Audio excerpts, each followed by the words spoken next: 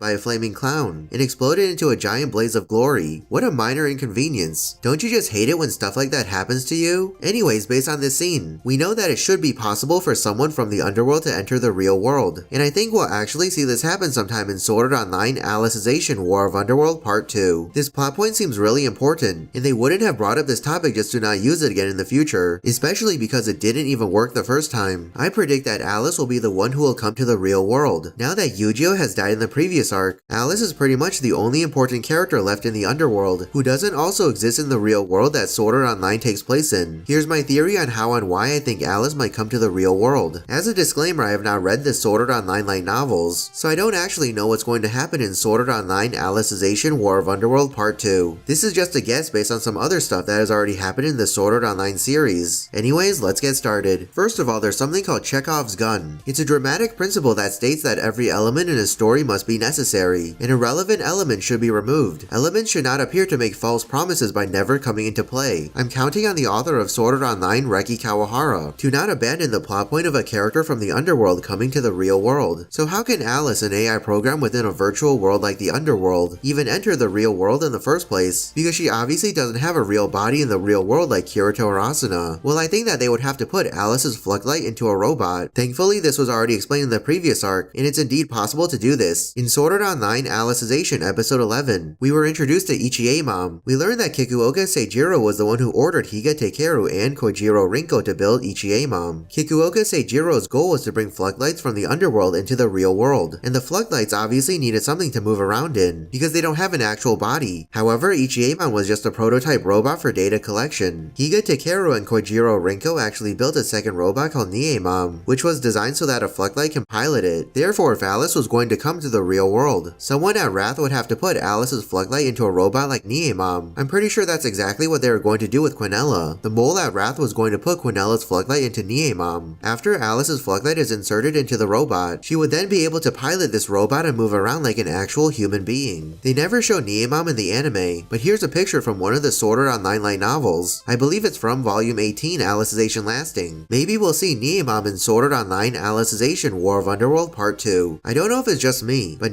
Mom looks a lot like one of Ultron's robots from the 2015 movie Avengers Age of Ultron. I don't really know if that's significant or not, but hopefully Alice doesn't do what Ultron tried to do in that movie. In any case, I don't think they're going to forget about Alice, because she's such a crucial character to the Sword Art Online series. All of the previous female protagonists in Sword Art Online, like Sinan and Leafa, still regularly make appearances in the later arcs, and they will play important roles in Sword Art Online Alicization War of Underworld Part 2, where they both dive into the underworld with goddess accounts. The only exceptions will be Yuki and Yuna, who aren't able to appear in the later arcs because they're dead. Unless Alice dies in Sword Art Online Alicization War of Underworld Part 2, it's very likely we'll see her again in the later arcs. The reason for this is because Sword Art Online Alicization is not the final arc in the Sword Art Online series. There's another arc after it called Unito Ring. You can even see Alice on the cover, so unless there's going to be a significant change between the anime and light novels, I'm pretty sure Alice will survive the events of War of Underworld Part 2. So yeah, as you can see, based on all the reasons provided in this video, I do believe that Alice will probably come to the real world sometime during Sword Art Online Alicization War of Underworld Part 2, most likely towards the end after the war is over. But that's just a theory. What do you think about this particular theory? Do you agree with what I said? Why or why not? Let me know your opinion in the comments below. Well, that's it for this video. If you enjoyed it, make sure to subscribe so you never miss a future upload. Thanks for watching and I'll see you in the next video. DIL is the head of the Dark Mages Guild. She was seemingly killed in episode 8 of Sword Art Online Alicization War of Underworld by Alice's fragrant olive sword's ability. But what if this is not the case? What if DIL is not dead? Here's my theory on why I think DIL is still alive. As a disclaimer, I have not read the Sword Art Online light novels, so I don't actually know what's going to happen in Sword Art Online Alicization War of Underworld Part 2. This is just a guess based on some other things that have already happened in the Sword Art Online series. Anyways, let's get started. So the main reason why I think DIL did not actually die is because whenever one of the more important characters died in the underworld, their bodies always disintegrated and disappeared completely. For example, we saw this happen with Cardinal, Eugeo, Eldry, and Dakira when they died, but this never happened to DIL. The camera cut away before that, and they don't explicitly show DIL's body dissolving. Maybe the anime is being vague on purpose because she's not actually dead. The first time I watched this scene when the episode was just released, I immediately had my suspicions about it, and speculated that DIL was not really killed. Additionally, it's also important to know that DIL's last words were system call. Maybe she's conjuring up a spell to protect herself from death, or transferring her durability and life energy somewhere else. It looked like DIL was stealing the life force from those other two dark mages. Maybe DIL will use them to extend her own vitality, or perhaps she's using them as meat shields to protect herself from Alice's deadly attack. Another reason why I think DIL is alive is because whenever a movie, TV show, or anime doesn't specifically portray a character dying, it's usually because they aren't actually dead. Even if the character is dead, the writers will just bring them back to life anyways, and come up with a flimsy excuse as to why they're alive. For example, that's exactly what happened with Emperor Palpatine in Star Wars The Rise of Skywalker, Loki in the Marvel Cinematic Universe movies, Harry Hart in Kingsman The Golden Circle, Megatron in the Transformers movies, Michael Myers in the Halloween movies, and Letty Ortiz in the Fast and Furious movies. And apparently Han is somehow still alive as well, or he was brought back to life, as shown at the end of the trailer for Fast and Furious 9. I'm not just cherry picking here either, and only using examples from other media. We already saw this particular kind of thing happen in the Sword Art Online series itself. During the Alicization arc with Chudelkin appeared to be killed by Kirito, but it turns out that he was somehow not dead. His body didn't disintegrate like I stated earlier. I don't even know how it's possible for Chudelkin to stay alive, because he had a huge hole in the middle of his chest. But this goes to show that even with major injuries, a character might still be able to go on living in the underworld. Quinella was also not killed, even though she had a huge hole in the middle of her chest as well after fighting Kirito. We didn't even see DIL get injured or hurt at all. Plus, if DIL was hurt, we already know that it's easy to completely heal injuries in the underworld anyways, so it's not like that's a big deal either. Eugeo got his eye healed, and Asuna was able to heal her arm back onto her body without that much effort. Furthermore, during the Aincrad arc, Kirito and Asuna managed to stay alive in the end, even though they both died. And Yui was also introduced as a completely different character in the Fairy Dance arc, even though she was deleted by the Cardinal system during the Aincrad arc. This proves that the author of Sword Art Online, Reki Kawahara, is willing to bring characters back from the dead, or make them stay alive in one way or another. The same concept can also happen to DIL as well. Thus, based on all the reasons I provided in this video, I have confidence in the possibility that DIL is not in fact dead, and we'll see her make an appearance in some form or another during Sword Art Online Alicization War of Underworld Part 2. She might not be in one piece, or in full health for that matter, but I do believe that she will still be alive, and she will appear later on in the series. Will DIL manage to stay alive the whole time? Probably not, but I definitely don't think that Alice was successful in killing her the first time. So yeah, as you can see, I strongly believe that DIL is not actually dead, but that's just a theory. What do you think about this particular theory? Do you agree with what I said? Why or why not? Do you think that DIL is actually dead for good, and she won't appear in Sword Art Online Alicization War of Underworld Part 2? Let me know your opinion in the comments below. Well, that's it for this video. If you enjoyed it, make sure to subscribe so you never miss a future upload. Thanks for watching, and I'll see you in the next video. At the end of Sword Art Online Alicization, we find out that Quinella's plan was to leave the underworld and escape to the real world. Unfortunately, Chudelkin's